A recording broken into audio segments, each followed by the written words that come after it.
Olá, tudo bem? Seja bem-vindo ao curso aqui, Toma Tiração Concurso, seja bem-vindo, a essa oitiva das minhas dicas para o seu concurso público. A gente vai falar sobre a redação do Sebrasp. O nosso curso vai seguir em blocos, tá? Sempre em bloquinhos, porque se você precisar consultar algum vídeo fica mais fácil, tá bom? Pessoal, para quem não me conhece, meu nome é Júlia Andrade Viana, sou professora de discursivas há mais de 2 décadas, né? Qual que é o meu perfil de trabalho? Meu perfil de trabalho é sempre pró-prova. O que é pró-prova, profa? Eu trabalho exatamente com a leitura avaliativa da banca. Por isso que no Turma de Redação Concurso a gente tem um alto índice de aprovação em concurso e de redações com notas assim excelentes. Por quê? Porque a gente não se vale assim, de um modelinho comercial. Tipo, a gente vai lá, pega a redação do Sebrasp. Então, eu ensino como é que faz o primeiro e segundo parágrafo, pá, o sujeito decora, ou seja, isso faz com que os alunos se sintam atraídos pelo curso pela venda de uma facilidade. Não é que Sebrasp é difícil, vocês vão ver que não é, tá? Sebrasp não é difícil em redação. Por que não é? Sebrasp é fácil para acertar tema, até trouxe para mostrar para vocês. Eu sempre gosto até de publicar mesmo, tá? Quando eu acerto temas, os meus conteúdos, e muitas vezes os alunos vêm, quando ninguém contesta, vem lá alguém e às vezes endossa o que eu tô falando, tá? Fala assim, olha, realmente fiz o curso e tal, e houve esse acerto. Por exemplo, a gente teve 2 concursos, né, que vocês vão ver que as provas de temas que a gente preparou para o Sebrasp na área de atualidades, naturalmente, né, que é o forte do MEC, né, que é a tônica do edital de vocês, e a gente acertou o tema. E não é difícil acertar tema para o Sebrasp não, tá, gente? Não tem muito mistério, tá bom? Isso é uma questão interessante. Então, já de cara aqui nessa conversinha, vamos pegar o MEC, já pensar o MEC dentro da proposta. Vamos lá. Edital, né? Primeira coisa em concurso público, para eu não cair em nada errado, né, em nenhuma cilada, foco sempre no edital. Não pode confiar em professor 100%, não que eles, né, não sejam pessoas confiáveis, não é isso, mas eu sempre falo assim, quem cuida do teu concurso, em primeiro lugar é você, tá? Então foco no edital. Às vezes o carinha tá cansado, erra alguma coisa, não. Mas focou no edital, a gente não se perde. Então vamos lá. Teremos uma discursiva valendo 30 pontos. Tem sido, assim, bastantes concursos do Sebrasp, né? Até 30 linhas. Quantas linhas eu devo escrever, professora? Por favor, perto das 30 linhas, ou as 30 linhas, tá? Não escreva menos, porque senão, por mais que você compre uma redação bonitinha, o cara fez 20 linhas. A banca, cara, tá no concurso. Tá no concurso, tem que fazer mais e melhor, tá bom? Tem que ter senso de competição mesmo. A respeito de tema da atualidade, de administração pública ou de educação pública. O que a banca vai fazer, gente, quando ela faz esse fechamento aqui no tema, ela fez isso no Ministério Público, salvo engano, do Pará ou do Piauí, tá? Ou de Santa Catarina, agora já, desculpem, porque eu preparei para os 3. Eu me lembro que um desses ministérios públicos, ela fechou exatamente de uma forma muito parecida. Então, já sei qual o caminho estrutural que ela deve tomar, inclusive. Veja só, o que ela vai fazer? Ela deve juntar um aspecto da atualidade, somar a um tema de administração pública ou um tema de educação pública. Então, não é bem uma questão técnica, tá? Não vai ser uma questão técnica. É que seu conhecimento técnico das 2 áreas vai te ajudar a fundamentar a redação. A banca vai te fazer uma pergunta bem geral, com itens talvez bem gerais mesmo. Hoje o Sebrasp trabalha muito com itens relacionais, a gente vai falar sobre isso, né? E a banca vai fazer esse somatório, tá? Então preste atenção, porque agora, embora eu ainda não vá colocar isso no papel, né, para vocês aqui alunos do curso, eu vou falar ainda na nuvem, mas você já vai tomando nota de assuntos que são interessantes, né, para você anotar, tá? No nosso dossiê da aprovação, que é um material que a gente tem na aula de revisão, a gente terá esses temas todos comentados, né, aqui no Turma. Mas eu vou falar para você já ir lendo, tá? O que a banca deve trazer.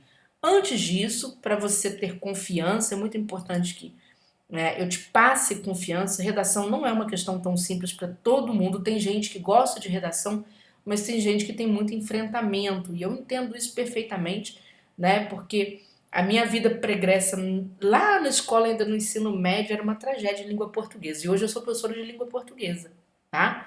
E uma professora bem conhecida em língua portuguesa, certo? Bem segura dos conteúdos, né, com os quais eu lido. E com redação também.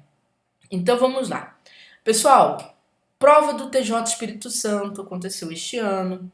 Qual foi o tema? Não era difícil acertar. Tava no meu material, só me engano, tema 4 ou tema 3, a crise Yanomami, né? Todos os fatores que levaram àquela crise, as consequências, isso estava lá no meu material para o pessoal do TJ do Espírito Santo. Então, os alunos do meu curso, os alunos que fizeram meu curso, tiveram prova de redação corrigida, simplesmente passaram no concurso público, tá? A gente teve notícia de aprovação. E é interessante, olha que coisa, né? Aqui tem uma redação, essa redação aqui, ela foi para a fase recursal, mas a aluna já estava classificada. Ela só queria sair de uma posição X que ela estava e para uma posição melhor. E exatamente o que aconteceu? Ela recorreu à época e o recurso foi deferido, tá? Esse aqui foi a notinha preliminar dela, não é? Mas eu tenho um e-mail de deferimento dela. O recurso foi deferido, a gente conseguiu o total aqui nestes dois itens, tanto no item 2.1 quanto no item 2.2. E por que eu fiz o recurso? Primeiro, porque foi minha aluna. Então eu tinha certeza de que ela tinha feito as coisas exatamente como foram ensinadas. E, não tinha, e outra, ela já estava aprovada, então ela queria defender uma posição melhor. Por quê? Porque o Sebrasp mexe, e você precisa saber disso, o Sebrasp mexe na fila da classificação. Quando a gente passa em concurso, pessoal, falando para todo mundo, principalmente para quem é iniciante, sai lá a nota preliminar da redação, o que o aluno faz? Ele vibra com a nota preliminar da redação quando ele está classificado dentro das vagas. Calma, não é hora de você fazer churrasco, não é hora de você vibrar, não é hora de você, né, fazer teu churrasco vegetariano, vegano que seja. Não.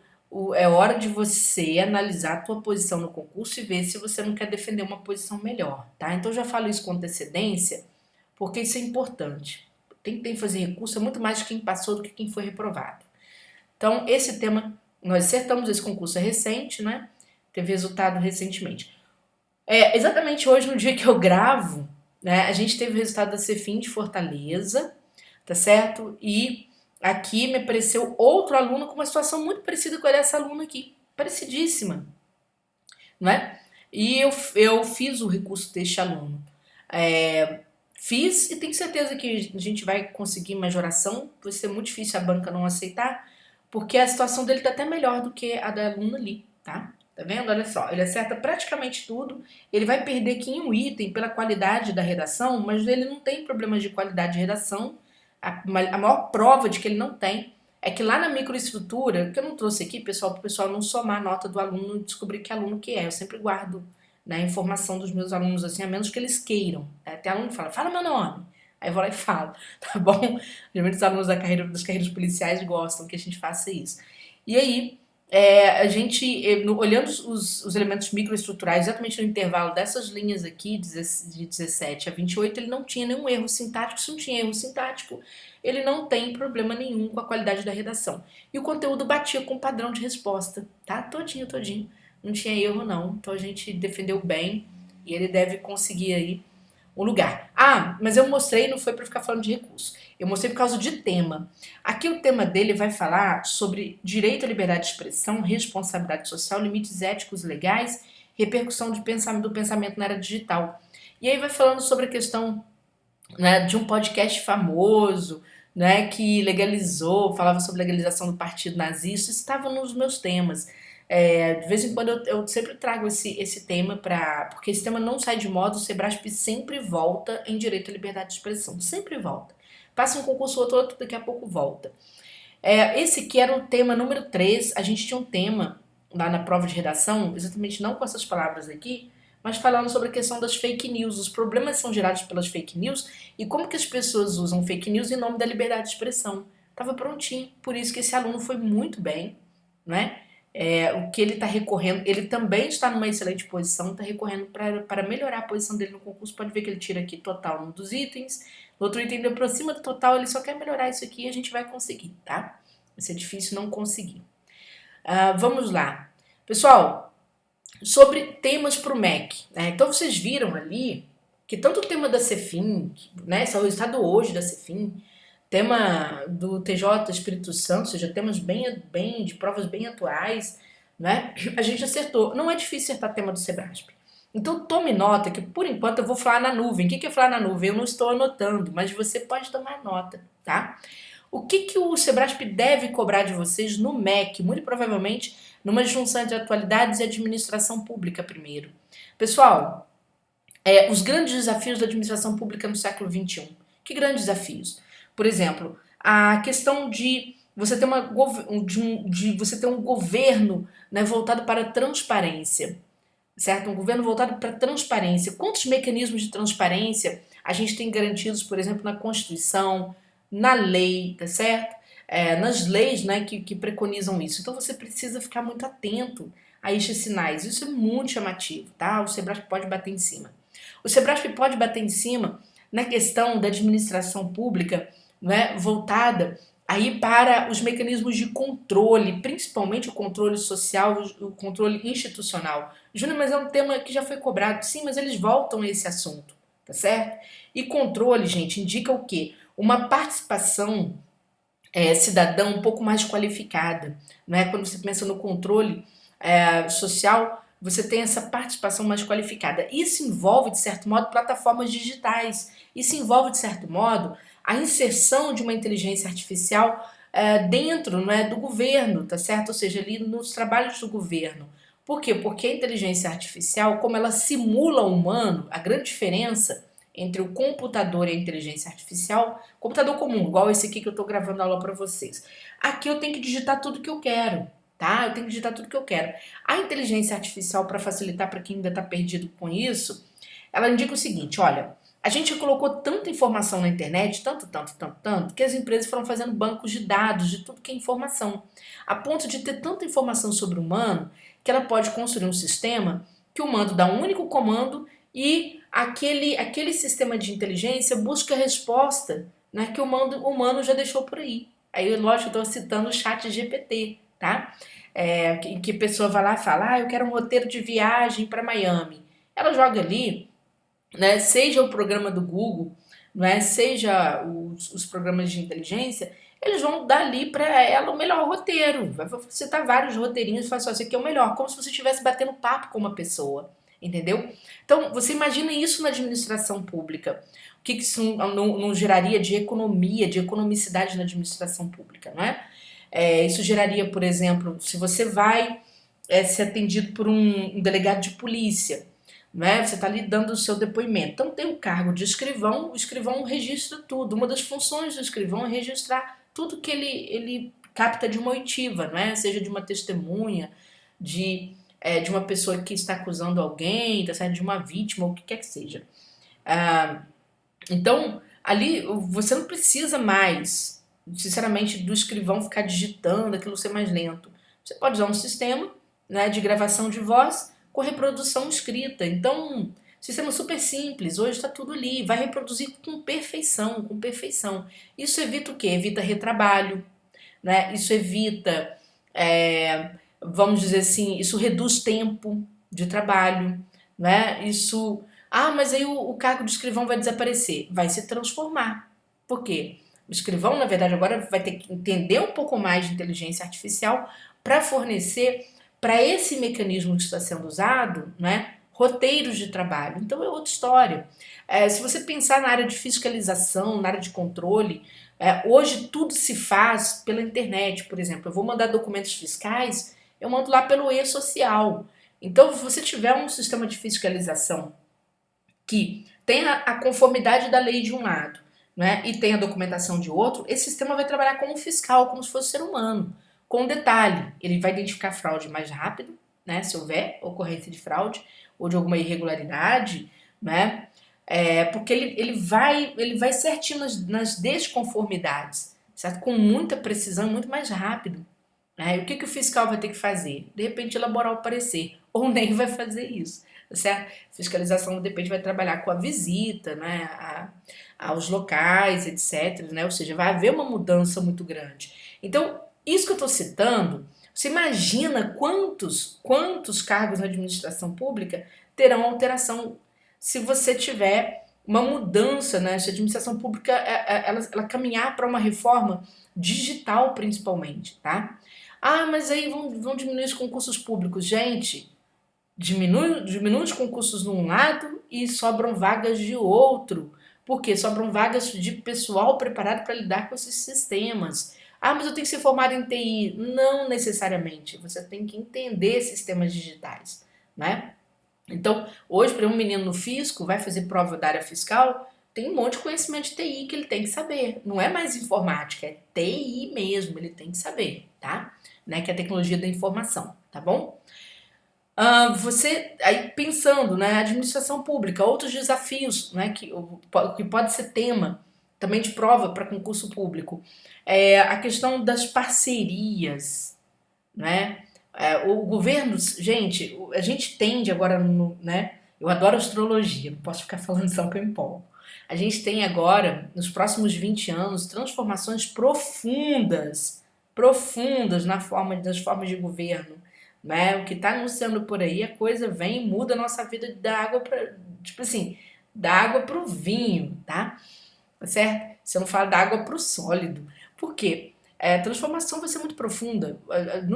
Os governos não administram mais sozinhos. Já não se fazia isso há muito tempo, mas tem esse desafio de você tornar a pactuação um pouco mais, vamos dizer assim, mais transparente, mais fácil de ser compreendida e de a sociedade civil sim colaborar. Por exemplo, às vezes você tem um comércio, né? Tá ali um buraco na frente do teu comércio, o cara fica esperando a prefeitura tapar aquele buraco.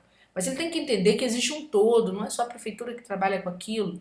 Mas às vezes aquilo está atrapalhando o teu comércio e basta, de repente não é tão complicado assim você organizar aquela questão. Então a gente tem que ter um senso de participação conjunta. Isso é o típico da cidadania, tá certo? Então a gente tem essas questões. A administração pública associada aí, né, ao desafio de lidar com, vamos dizer assim, com vamos dizer, formas de pactuação, né, com setores da sociedade civil, tá? Outra, nós temos o terceiro setor, que cada vez mais, né, representa uma descentralização muito grande na administração pública e tem sido responsável pela execução de serviços públicos, né? É uma questão também, a aprimoração desse terceiro setor. Por fim, nós temos a administração pública, o combate às velhas práticas, né, patrimonialistas, a corrupção, o clientelismo, né, os chamados governos plutocráticos, ou seja, governos cujas políticas públicas são muito reduzidas, elas não pensam no todo, elas não têm uma capacidade gerencial de olhar para o cidadão com outro olhar. Então, isso tem que entrar também na sua pauta de temas preferenciais para a redação. Você precisa, né, se debruçar em cima disso, tá? Então, isso que eu falei, gente, se quer um tema de atualidade com a administração pública, não foge disso que eu falei, não, tá bom? Não foge, não, tá? Então, comece a sua leitura dessa forma, de forma inteligente. E se eu tiver temas de atualidade, professora, associados à educação pública, o que a senhora me sugere, né, como elemento de estudo, tá? Então, vamos lá. Pessoal, a educação pública, ela tem um problema que é compreender a diversidade e a inclusão. E eu li um livro muito bacana, acho que é Mantuani, autora. Depois eu vou colocar para vocês aqui. Que ela vai falar sobre a inclusão. Que a inclusão já existe. No fundo, ela existe. Por quê? O que as pessoas falam de ela até tem um diálogo bacana até, não sei se coloquei no tema para vocês, em que um professor olha para essa professora que é uma palestrante e fala: esse mundo de colocar o aluno dentro, o aluno que tem uma deficiência dentro da sala de aula é um mundo ideal, porque é difícil dar conta, é difícil fazer não sei o quê. E ela fica olhando ele falar. Em um dado momento ela fala assim: o mundo ideal está na sua cabeça, sujeito. Porque a diversidade já está em sala de aula. O que é preciso acordar, porque ela já existe, ela já é viva. E ela cita uma questão muito interessante. Ela fala: olha, ninguém aprende a mesma coisa na mesma velocidade. E é verdade, gente. Todos nós temos limitações, né? Temos avanços e limitações que precisamos. A gente não é incapaz. O que existem são limitações para todo mundo. Até para os ditos, entre aspas, normais, né? Por quê? Se eu pegar, por exemplo, uma turma de redação, eu percebo muito facilmente no meu curso. Existem aqueles que escrevem mais rápido, existem aqueles que escrevem mais rápido e conseguiram prestar atenção a toda a aula, conseguiram ficar ali, né, atentos à aula inteira. Existem aqueles que escrevem mais rápido, mas não prestaram muita atenção à aula, a gente vê os pontos de fuga, não é? E, porque é preguiçoso? Não, a pessoa tem mil motivos porque ela não consegue ficar atenta a uma aula o tempo todo. Então ela tem que trabalhar essa questão nela, né? Ela tem que ver, às vezes esses motivos estão relacionados a um cansaço, a uma falta de vitaminas que deixa a pessoa dispersa, não é? A uma falta de perspectiva mesmo, de entender que o processo é difícil antes mesmo de o processo começar. Essa pessoa já tem uma baixa autoestima muito grande, então ela tem que cuidar dessa baixa autoestima. Então são muitas questões. E ali, isso tem a ver com a educação. A educação, gente, ela revela pra gente que nós temos diversidade o tempo inteiro, tá? O problema é que quando se fala em questão de diversidade, ninguém se enxerga dentro daquele quadrado, né? A gente atribui a questão da necessidade de inclusão à pessoa com deficiência, à pessoa preta, à mulher no processo educacional, sim, porque agora que a gente está tendo, né, as mulheres voltadas para uma educação tecnológica. Antigamente a gente quase não via mulheres em cursos de engenharia. Eu quando passei para engenharia mecânica, sim, eu passei para engenharia mecânica na Universidade de Itajubá. Só tinha eu e mais três alunas ali dentro, tá? Então, eu lembro que na época meu pai nem deixou cursar porque ficava 8 horas da minha casa, era muito longe, e as condições financeiras eram muito ruins. Então, fui fazer outra coisa. Aí eu pulei para onde? Informática, né? Fui fazer informática na UFJF. Sim, eu passei por informática na UFJF. Quando eu cheguei lá, também éramos pouquíssimas.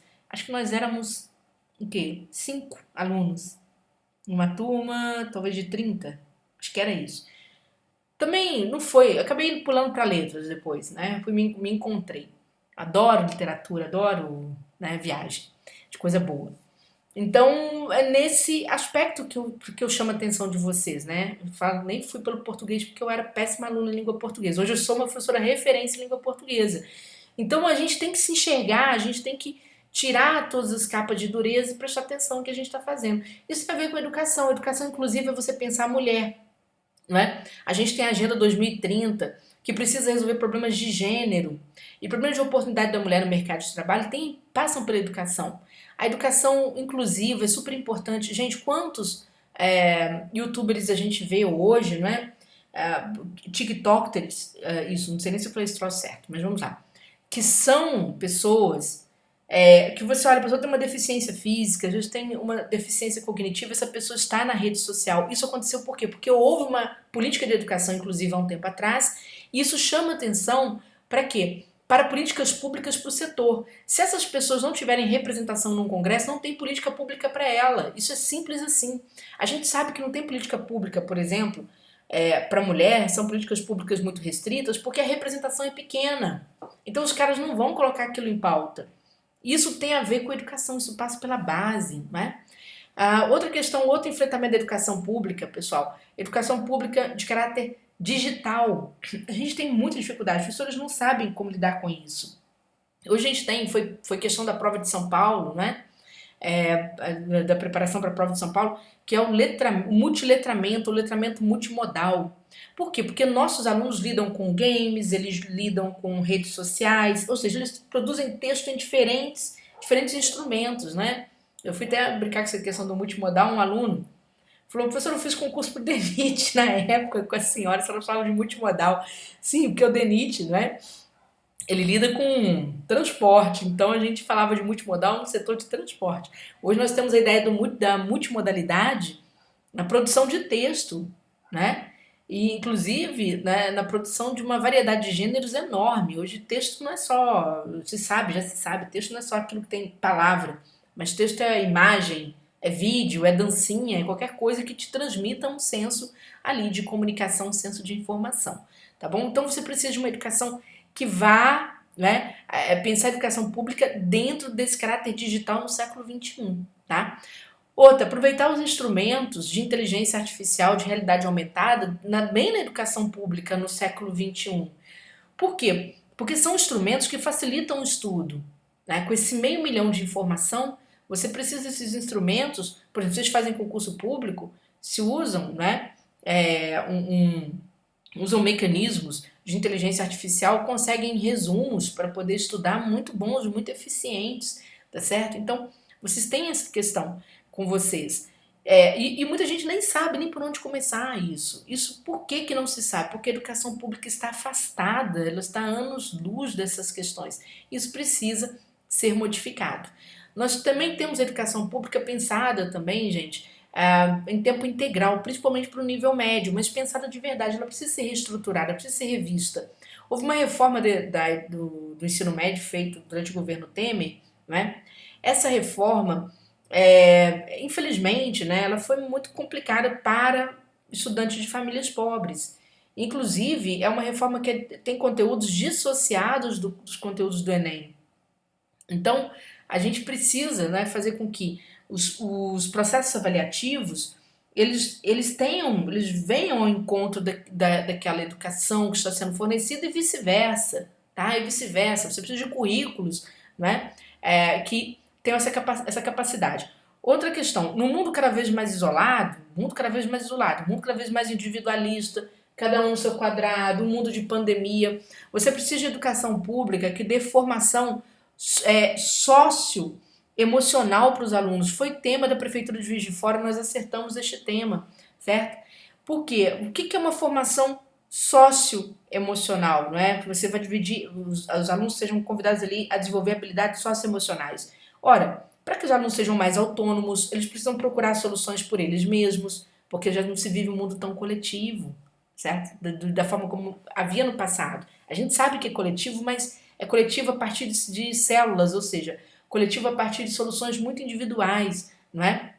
Hoje todos os produtos são fabricados, são muito individuais. O celular é de cada um. Antigamente era um telefone que tinha na sala da casa e todo mundo que atendia, todo mundo ligava ali, tá bom?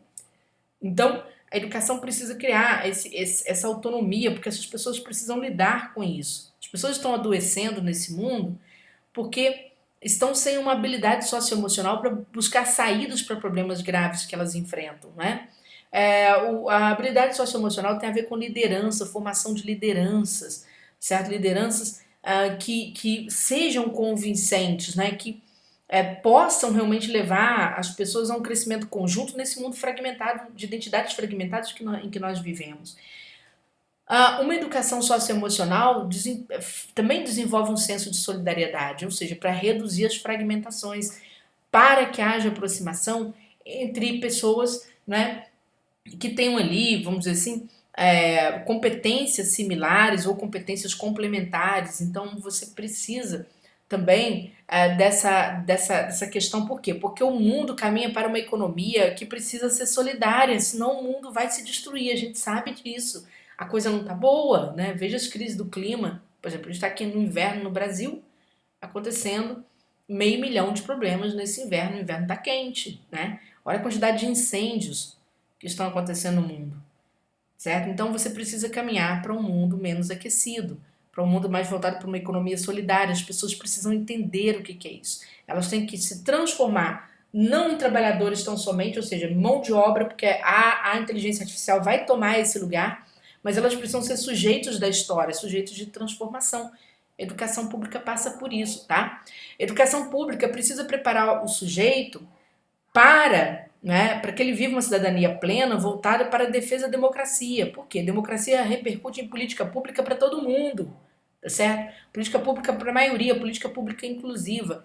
Então, isso passa pela educação pública. Então, uma educação pública pautada, pelo reconhecimento de questões, de aspectos democráticos, de uma formação, de reconhecer a escola como o primeiro âmbito, de ali um universo mais democrático.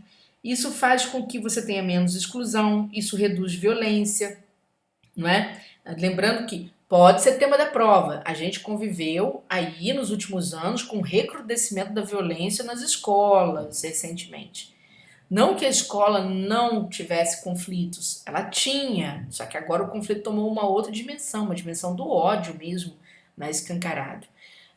De famílias contra professores ditando os currículos escolares, de uma forma agressiva até, até por não entenderem o currículo escolar. Então você tem que pensar isso dentro dessa dimensão socioemocional que está lá na BNCC, certo? Tá certo? Na base comum curricular. Você tem também que pensar a educação pública, na questão, acho que eu falei da questão das meninas, sim, porque a gente tem a Agenda 2030 que fala sobre a questão dos gêneros, superação das diferenças entre homens e mulheres. Isso passa pela educação, né? E uma educação pública pautada, né, por direitos humanos, muito importante, por tudo isso que eu falei, muito importante. A gente não pode ter só uma educação pública profissional, só preparar o sujeito para o trabalho, porque a Constituição preconiza isso, de certo modo, mas ela preconiza isso associado ao quê? Ao desenvolvimento pleno. Desenvolvimento pleno não é só desenvolvimento físico da criança e do adolescente, mas desenvolvimento cognitivo, desenvolvimento social, para que ele se socialize, não é? Então isso tudo tem a ver. Uma educação humanizada evita, por exemplo, o alto índice que a gente ainda tem, tá? De evasão escolar. Nós temos um alto índice de abandono, que é uma coisa absurda, mas, enfim, ainda mais quando você passa por momentos muito frágeis, momentos de uma economia débil, momentos de uma pandemia, então você tem a fragilização desses sistemas. Tá bom? Gente, eu acho que eu falei muito, né, sobre temas preferenciais. Então, eu tô falando aqui sobre sistemas preferenciais para você estudar, você fazer associação, não é? Anotar, ler sobre esses assuntos. No Turma de Redação Concurso a gente vai ter esses temas comentados, né, bem delineados, com redações ali prontas. É claro, eu não gosto de modelinho, tá, gente? Mas por que vocês vão entender por quê. Porque o Sebrasp andou mudando muito a estratégia de temas, então o modelinho ele é muito bom para o curso. Ele atrai alunos para o curso, assim, igual a abelhinha, né? Assim, lá no melzinho. Mas ele não traz aprovação, né? Ele traz sofrimento, porque você compra uma ilusão, a ilusão te leva até a porta do concurso, né? Você acha que fez uma boa redação, daqui a pouco tu tá na fase recursal se chegar lá. E a fase recursal é dolorosa. Uma coisa é o aluno fazer recurso como esses alunos aqui o fizeram, né? Ó, igual essa aluna aqui fez recurso para quê? Para ela saltar. Ela saltou 7 posições. Tem um e-mail dela, bonitinho, falando isso para mim, né? Outra, a mesma coisa, esse aluno aqui também querendo ficar numa posição muito melhor na Cefim, certo? Ele só precisa, igual falou, né? Eu só preciso ficar numa posição melhor do que a que eu me encontrava aqui na Cefim. Ou seja, são alunos que estão dentro das vagas. Isso aqui o aluno faz recurso com felicidade, ele não faz com sofrimento, né? Outra coisa é estar reprovado, ou estar assim, faltando um pouquinho para passar, às vezes precisar de 0,2 ponto lá em gramática, né? E não tem, né? E não tem. Aí você gasta o que tem, gasta o que não pode, se aborrece, né? Se chateia, e é muito ruim porque é uma queda grande. Só se você tiver alguém ali para te dar um conselho, ou você for cabeça muito boa, você se ergue novamente para você lutar pelo que é seu, né? Tem gente que tem a cabeça bacana, vai, tem gente que, né, já tá minado, infelizmente, a pessoa fica, tá? E aí a redação vira um trauma, em vez de virar uma janela de oportunidades. E a gente tem sempre que vibrar o positivo pra gente. Quando a gente tem um projeto na cabeça, que é passar em concurso, a gente está vislumbrando, a gente se identifica com aquelas disciplinas, né, que estão sendo cobradas ali, é sinal de que uma janela de oportunidade se abriu. E você precisa todos os dias olhar para essa janela com esperança, com boa vibração, com boa expectativa. Vamos mais. A prova discursiva avaliará o conteúdo, conhecimento do tema, a capacidade de expressão da modalidade de escrita, o uso das normas de registro formal. Gente, isso que eu acabei de falar, que muita gente fala, pode ser, né, isso é dica mais emocional. Não, isso tudo tem a ver com o processo avaliativo. Olha só, a prova avaliará o conteúdo, o conhecimento do tema. Eu não sei se vocês me viram falar com muita empolgação sobre atualidade, administração pública e educação. Gente, eu falo com prazer, porque eu gosto de ensinar. Gosto. Eu perco tempo pesquisando, perco tempo gostoso pesquisando, como se eu quase tivesse assim, né? Eu adoro um barzinho, tá certo? Não tô tendo tempo não, mas adoro.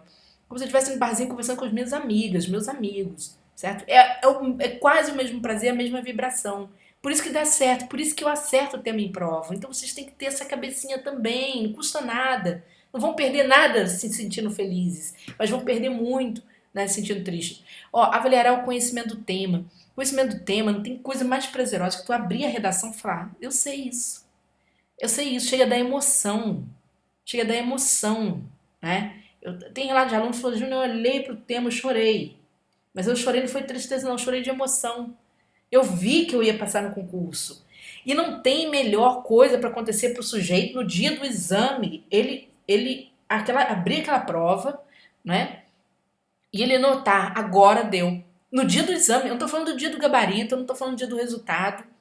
Olha, eu tenho um relato disso. Isso é muito importante, né? A capacidade de expressão, como você conhece o tema e conhece, e você está feliz, você se expressa bem. Como que a gente se expressa bem quando a gente está feliz, né? Me veja dando esta aula. Eu não estou me colocando como uma semideia. Semideia é como se fosse semideusa, tá, gente? É a mesma ideia. Em absoluto, em absoluto, em absoluto. Eu só quero que você ancore. O que que é ancorar? Ter alguma coisa para você se escorar. Falar, poxa, ouvi isso da minha professora e isso realmente mexeu comigo. Me faltava esse plus, né? Esse plus, assim, essa entrega, né? Eu gostar de me expressar. Né? A minha modalidade de escrita vai sair com leveza. Eu vou mostrar para vocês redações aqui embaixo, né? E olha, eu não trouxe redação do primeirinho lugar, não. Eu trazer a redação da galera que estava aprovada, estava classificada e ainda quis o recurso. Porque a banca erra também, tá? E eu vou mostrar para vocês a leveza com que a pessoa escreve, quando ela domina, né?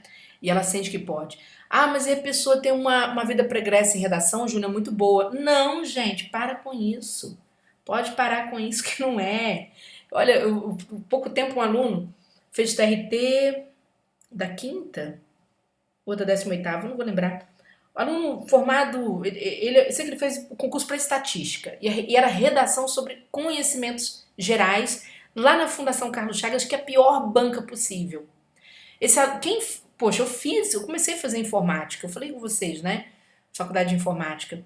Eu tinha impressão no meu primeiro ano que eu não sabia escrever, porque você começa a escrever muito por símbolo, né? Usar muito símbolo. E aí quando tu tem que escrever um e-mailzinho, treme, porque você não está preparado para escrever, você parou de escrever. E realmente quando a gente para de escrever, tudo é difícil engatar, certo? Mas é como parar de andar de bicicleta, você sabe fazer, mas é difícil você pegar o pique, né? Mas você pega. Se você andar com alegria, você pega, porque você começa a frequentar aquilo todo dia, certo? Você se distrai, a tua cabeça se distrai fazendo aquilo. E aí que eu tô falando pra vocês, volta tudo. E esse menino da estatística, ele passou. Ele falou, olha, eu passei em segundo lugar, eram 2 vagas, eu não acreditei, eu tirei uma nota altíssima na redação, acho que foi 90, 95 que ele tirou em 100, acho que foi isso. Eu quero tentar achar o e-mail dele, depois eu tento colocar essas coisas para vocês no curso, tá? Eu sempre gosto de mostrar para vocês no curso, porque isso é muito íntimo do aluno, então eu gosto de mostrar no curso. E os alunos vão lá e falam, e você lê isso e você sabe que sim, tá? Por causa dessas conversas. A gente liga as conversas com edital, tá? Não é balela, é coisa totalmente ligada com o processo avaliativo, certo? Avaliar o conteúdo, conhecimento do tema, capacidade de expressão, palavra linda, né? Expressão, adoro. Então vamos mais. E a banca, né? Ela, olha que bacana. Ela vai avaliar a tua redação considerando a coerência e a coesão. Nós vamos falar sobre o processo avaliativo. O que é isso no processo avaliativo? É muito importante. E veja bem, pessoal, a nota final da discursiva, né, vai ser dada por essa fórmula aqui. Por essa fórmula aqui é que a banca, ao avaliar o conteúdo, a forma como você se expressa, ela vai tirar o valorzinho aqui da gramática, tá? Então, quando ela coloca esse valor aqui, 6, aí cada erro fica mais ou menos nesse patamar aqui, tá certo? O Sebrasp não corrige. Olha só, o Sebrasp tem uma questão. Você pega uma prova de redação do Sebrasp, tem mais erros de português do que o Sebrasp de fato anotou. Ele sempre anota a menor, tá? É difícil o Sebrasp penalizar vocês muito ali pela gramática, certo? Ele vai mais em cima da estrutura, do conteúdo. E aí eu me lembro de uma aluna da Polícia Federal, a aluna tinha, cara, ela devia ter uns 30 erros gramaticais na prova, a banca contou uns 10. E a redação era muito difícil de ser lida, mas ela pegou exatamente esse gancho aqui dessa fala, ela foi estruturando, com toda a dificuldade que ela tinha, ela foi estruturando aquela redação que você via ela cumprir todos os critérios avaliativos, ela só estava ruim em gramática. Como gramática valia menos, né? Ela não tirou, acho que, salvo engano, PRF, foi isso, PRF. A redação valia 20 pontos, ela tirou 16, alguma coisa, tá? E aqui, ela, com essa nota, ela conseguiu ingressar, certo? Conseguiu ingressar no concurso público. E falou com orgulho, olha, eu nunca imaginei conseguir entregar uma redação, Você viu o meu texto? Eu falei, vi seu texto, né? Vi seu texto. E é isso mesmo, tá, gente? Cada um vai entrar pela vibração, pelo mental e pelo amor que põe na coisa. Não tem jeito, tá? Então, é o mental, que é o edital que a gente não tira do lugar, né? O amor, que é você se entender como um técnico do MEC, tá? Você se entender como servidor público, entender um propósito de trabalhar para a República, que tem isso, que não adianta você ir para lá sem nenhum propósito bacana, senão você não dura naquele lugar, né? Quando não entra, né? Você não dura, aí você fica triste ali dentro, fica depressivo, né? Nada acontece para você, você não se vê dentro daquela roupagem. Então tem que saber se a tua escolha é essa mesmo. E vibrar. Vibrar é o quê? Todo dia acordar com fé, acordar com alegria. Vibrações, vibrações de nem pensa, a gente vai fazendo. É como uma criança ir ao parque, né? Você fala com ela que amanhã você vai levar a um parque, né? Que você paga a entrada e depois ela escolhe vários brinquedos, brinca no que quiser. Ela dorme sonhando com aquele troço. E no dia seguinte, ela tá louca lá no parque. Ah, ela chega num brinquedo, tem fila, ela pula para outro. Não é um problema, ela não vê um obstáculo. Mesma coisa, eu olhei para um tema, não consegui. Peraí, vou ler sobre isso. Ou vou pular, vou trocar a disciplina, vou ler outra coisa, tá bom? Então é isso. Pessoal, estrutura do nosso curso, né? Daqui a pouco a gente já vai chegar lá. Falei que ia gravar pequenos blocos, né? Vocês não estão vendo o tamanho, o bicho empolga desse jeito. Estrutura do nosso curso. Nossas aulas teóricas são atualizadas e implicadas com a estrutura e conteúdo da banca. Foi o que eu mostrei para vocês aqui. Olha, eu acabei de receber uma redação hoje, né? Que é essa redação aqui da Cefim, tá certo? Em que o aluno acerta, perdão, essa aqui.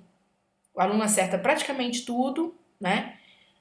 Cabia recurso para ele só melhorar e eu venho aqui, vou comentar tudo, comentar como que a banca modificou o seu padrão de resposta para você ter informação de primeira, tá bom? De primeira. Informação ali que precede o teu concurso, é importantíssimo, porque às vezes a banca pode mudar uma direçãozinha ali no padrão, a gente tem que estar atento, né? Vamos treinar 5 discursivos por aluno. Júnior, que dia eu devo fazer? Faça no seu tempo, tá? Mas assista a aula 1 toda, pelo amor de Deus. Não faz redação só para entregar. Ah, não faz redação correndo na semana do concurso. Não resolve, certo? Tem que fazer as coisas, assim, com responsabilidade. Tem que usar a mente para isso. Se você entrega muitas redações na semana do concurso, né, a galera que tá aqui, os professores que me ajudam na correção, o que acontece com eles? Eles também acabam, né, vão corrigir naturalmente, mas poderiam corrigir com mais zelo, mais tempo, tá? Então, por favor, cuide de você. Dossiê da aprovação, 10 temas comentados sobre isso tudo que eu falei com vocês. Isso aqui é uma delícia, isso aqui que me faz, né, ser feliz também, junto com você aqui comigo. Português para a prova objetiva do Sebrasp, sim, porque como eu gosto de você tendo a sua redação corrigida, eu preciso dar uma força lá na objetiva, né? Eu não posso te largar assim a deriva, tem que dar uma força lá na objetiva. E acessa o teu curso até o dia da prova, tá? Quando acabar a prova, não se esqueça de que na segunda-feira o Sebrasp deve publicar o padrão de resposta preliminar. Você pode recorrer contra ele, tá? Então você tem que lembrar o que você anotou na redação. Às vezes ficar até o final do concurso, sair com um caderno de provas, tá certo? Principalmente se você estiver muito seguro do que vai passar, para você conferir isso aqui, tá? Você tem que modificar isso aqui depois, tá bom? Se não tiver alguma coisa, não estiver batendo, isso é importante. Tudo bem? Pedir para acrescentar, aqui no, vou deixar para vocês vídeo explicando essa questão, tá? Depois sobre essa questão do padrão preliminar, o que a gente pede, como é que a gente altera e tal, né? Que isso é importante. E é isso. Pessoal, hoje, né, o Sebrasp não tem uma estrutura só de 3 itens, o Sebrasp tem trabalhado com estruturas variadas, tem trabalhado com gráficos às vezes, a gente tem que aprender a ler, tá? Então vocês vão ver que como aconteceu na PRF, não é? Muita gente emburacou mal nesse gráfico aqui, porque não sabia ler um fonográfico. A banca tem trabalhado com redações com 3 itens, redações com 2 itens, com item só, né? A gente tem que saber, tá certo? Tudo isso aperta o sapato da gente, tá? Então a gente tem que o calo da gente, ó, tá vendo? O negócio da alce aqui, né? Que a banca cobrou a relação desses itens temáticos aqui exatamente com o texto, né, preliminar.